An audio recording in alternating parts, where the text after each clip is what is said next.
Vamos a continuar con unos ejercicios. Recuerden que en el video pasado dijimos, ¿será que estas especies son polares? El ion amonio que, bueno, ahora ya le puse la carga positiva que no la tenía, muchachos. Y la molécula de ozono, ¿será que son polares? Vamos a ver.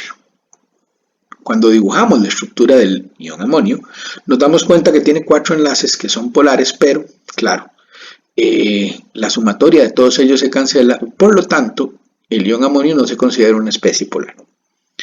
Con el ozono tenemos una situación que es particular, que ustedes pueden apreciar, y es que es una estructura conjugada. Entonces podemos dibujar las dos formas resonantes del ozono, ¿ok? Y después dibujar el híbrido de resonancia. Luego podemos dibujar todas las contribuciones al momento bipolar de la molécula y saber que va a haber una pequeña resultante en este sentido. Entonces el ozono sí es una molécula polar, mientras que el amonio no lo es. Bien, vamos a empezar a hablar de las fuerzas intermoleculares. O sea, recuerden que acabamos de estudiar, ¿verdad? Acabamos de dedicarle bastante tiempo a los enlaces, ¿verdad? A los orbitales moleculares, ¿sí? Y a la estructura del átomo. Ahora vamos a empezar a ver otra cosa, muchachos. Vamos a empezar a estudiar la interacción entre dos moléculas diferentes o del mismo tipo de compuesto químico, pero la interacción entre dos moléculas, ¿ok? Bien, lo que tenemos por acá es un gecko. Bueno, todos nosotros los hemos visto en este país y tienen unas patas que son bastante particulares, ¿verdad? Resulta que las patas que ellos tienen les permiten pegarse en superficies que por pulidas que parezcan, ¿verdad? Por pulidas que parezcan, él no se resbala y puede caminar por ahí. Probablemente hemos visto muchos de ellos caminando por un techo, probablemente hemos visto a muchos de ellos caminando, ¿verdad? Fácilmente por superficies de vidrio. Bueno, resulta que las patas de estos animales lo que tienen son un montón, como ustedes pueden ver, como de pelitos, ¿verdad? Y esos pelitos a su vez tienen como copas, ¿verdad? Donde resulta ser que se presenta una interacción atractiva de tipo Van der Waals, ¿verdad? Entre las patas del gecko y la superficie por la que se está desplazando. Claro, nosotros sabemos que las interacciones de Van der Waals son débiles. Ya hablaremos con más detalle, para eso es esta sección. Pero resulta ser que cuando hay mucha superficie de contacto, las interacciones de Van der Waals se vuelven muy importantes. Entonces, fíjense ustedes, ¿verdad? Que por ese montón de pelitos que hay en las patas de este animal, le permiten tener interacciones de Van der Waals tan fuertes como para pegarse en superficies pulidas de vidrio. Bien. Ok, ¿qué son fuerzas intermoleculares? Son las fuerzas atractivas entre las moléculas. ¿Ok? Ok, se dice que es la goma o el pegamento supramolecular.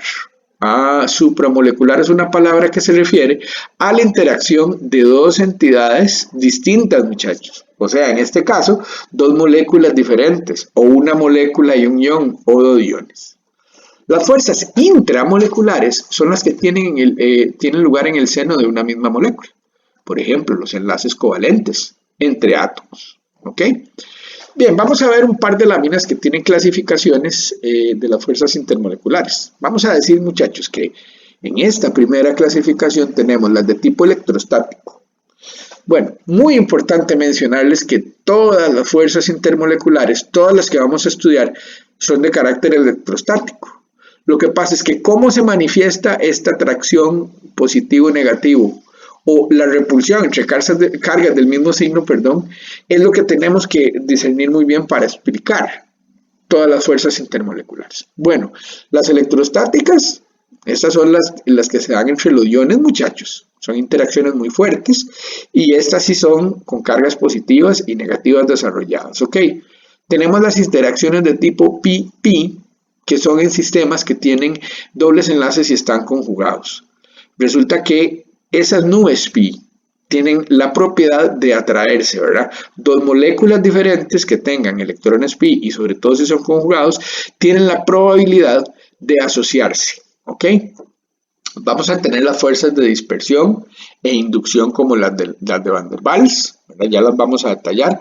Un caso particular de especial mención es el enlace de hidrógeno y después vamos a dejar para la orgánica 2 lo que es el efecto hidrófobo-solvatófobo, que es el que nos explica, por ejemplo, ¿verdad? Por qué es que los jabones y otras moléculas que llamamos surfactantes, muchachos, se agregan en el agua. ¿Ok? Bien, aquí tenemos una diapositiva un poco más, un esquema un poco más claro, ¿verdad?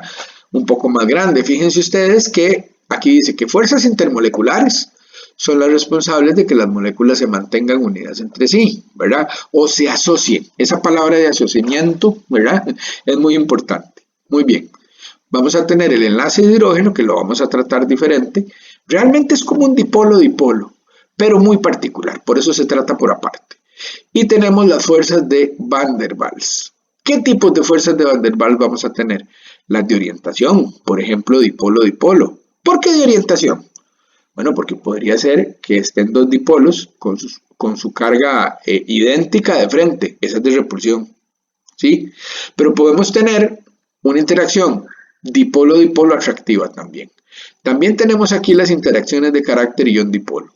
Tenemos las fuerzas de tipo inducción, fuerzas de Van der Waals, muchachos, ¿verdad? Donde tenemos un dipolo que genera un dipolo en otra molécula, dipolo-dipolo inducido.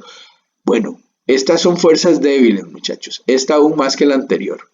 Podemos también tener una especie que puede polarizar a otra molécula, ¿verdad? Y generar un dipolo inducido y que haya una atracción entre un ion y ese dipolo inducido. ¿Ok? Tenemos también las famosas fuerzas de dispersión de London. Dipolo inducido, dipolo inducido. Ya veremos con detalle que estas se basan en el movimiento de los electrones en una molécula. Bueno, empecemos a hablar de las fuerzas dipolo-dipolo. Bueno, como ustedes pueden ver, si yo tengo una molécula polar, ven, aquí nos sirve para entender esta interacción el momento dipolar de una molécula. Fíjense que en este caso, este es el extremo parcialmente negativo porque este es el átomo más electronegativo de esta especie y entonces él puede tener una interacción atractiva con este carbono que es de otra molécula. Y esta interacción atractiva, muchachos, genera, ¿verdad? Que se puede ver aquí un poquito más en los símbolos, ¿verdad? Genera que esta molécula, ¿verdad? Tenga un grado de asociación. Y ese grado de asociación le va a permitir, por ejemplo, tener un punto de ebullición, una solubilidad que es particular. Bueno, puede ser, ¿verdad? Que estas moléculas, como las moléculas se están moviendo continuamente en un instante muy pequeño, estén de frente a sus cargas negativas y entonces va a haber una fuerza de repulsión hasta que se orienten de esta forma, ¿verdad? Y entonces se genere la interacción electrostática positivo-negativo. Recuerden que esta interacción es débil, muchachos, ¿por qué?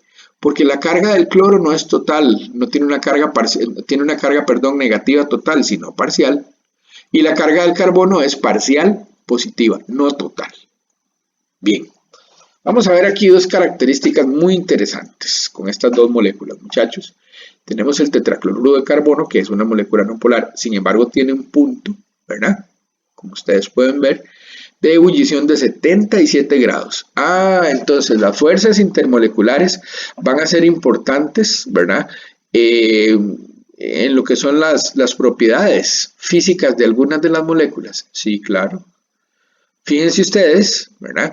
Que resulta ser que el punto de ebullición es una medida de qué tan fuerte se atraen las moléculas en el líquido. ¿Ok? También mide qué tan difícil es alzar esa molécula por su masa del seno del líquido de un estado que es condensado. Recuerden, estados condensados, ¿cuáles son? El estado sólido y el estado líquido, ¿verdad? El estado gaseoso es un estado disperso. Pero las moléculas pueden interactuar más en los estados sólidos y líquidos. Vean qué particular, en este caso, esta es una molécula polar y tiene un punto de ebullición menor. Claro, la forma en que esta molécula de tetracloruro de carbono se empaqueta, se acomoda, ¿verdad? Con otra molécula de tetracloruro de carbono, le permite tener una interacción, ¿verdad? De tipo dispersión muy fuerte. Bueno, pero ¿qué es lo que pasa? ¿Cómo es que se generan esas fuerzas de dispersión? Y acá lo vemos con más detalle, ¿verdad? Con estos ejemplos, ya lo vamos a explicar. A ver, las fuerzas de dispersión, muchachos, se generan porque los electrones en una molécula como esta, por ejemplo, no están quietos, sabemos que están moviéndose en una región, ¿verdad? Este, que llamamos orbital molecular, ¿verdad? Sin embargo, va a haber un momento muy pequeño de tiempo, muchachos, en que va a haber una pequeña carga por acá porque todos los electrones moviéndose en sus orbitales coinciden en esta zona, ¿ok? Entonces eso va a dejar la otra parte de la molécula con una carga positiva. ¿Ves? Este es un dipolo muy débil, pero que puede inducir o polarizar a otra molécula igual, ¿verdad? A que tenga una carga contraria. Si aquí hay carga negativa y vengo con otra molécula de pentano, muchachos, pues ¿qué es lo que va a pasar? Que entonces la carga negativa va a repeler la carga negativa de acá y va a generar una interacción atractiva muy débil. A esto le llamamos dipolo inducido. Dipolo inducido, vean, se produce eso en este tipo de moléculas, muchachos, ¿verdad? Por el movimiento electrónico. Ahora, volvamos un momentito acá. Claro, ese tipo de interacciones entre dos moléculas de tetracloruro de carbono, ¿verdad? Más que la masa de esta especie es mayor, le dan un punto de ebullición que es superior al del cloroformo. Bueno, vamos a ver otro detalle de las fuerzas de dispersión. Fíjense ustedes que el pentano, que es una molécula regular, tiene un punto de ebullición de 36 grados. El isopentano, que es una molécula ramificada, pero que tiene también 5 átomos de carbono, tiene una molécula, tiene un punto de ebullición de 28 grados. Mientras que el neopentano, ¿verdad?, tiene un punto de ebullición de solo 10. Importante con esto que tenemos aquí decirles que las fuerzas de dispersión o estas fuerzas tan débiles, muchachos, son fuerzas que dependen de la superficie de contacto. Entre más regular sea algo, como el pentano, hay más superficie de contacto. Y entonces las fuerzas de dispersión serán mayores que en especies, como ustedes pueden ver en estos dos casos, que son especies irregulares que tal vez no se pueden acercar tanto. Dos moléculas de pentano, por ser muy regulares, se pueden acercar mucho, tienen mucha superficie de contacto. ¿Ok? Y entonces por eso hay un punto de ebullición mayor que en los otros dos casos. Bueno, para finalizar, ¿verdad? Fíjense ustedes lo que les decía. Por el movimiento random de los electrones, muchachos. ¿Okay? Las moléculas como esta, que son neutras, generan cargas muy pequeñas que varían muy rápido en el tiempo. Entonces, una sí es capaz de generar cargas en otra, ¿verdad? Muy pequeñas también, y por eso es que se atraen. Bien, entonces terminamos aquí con las fuerzas de dispersión. Ok. Me queda muy poco tiempo, muchachos, y por esta razón vamos a dejar el tema del enlace de hidrógeno para otro video. Gracias.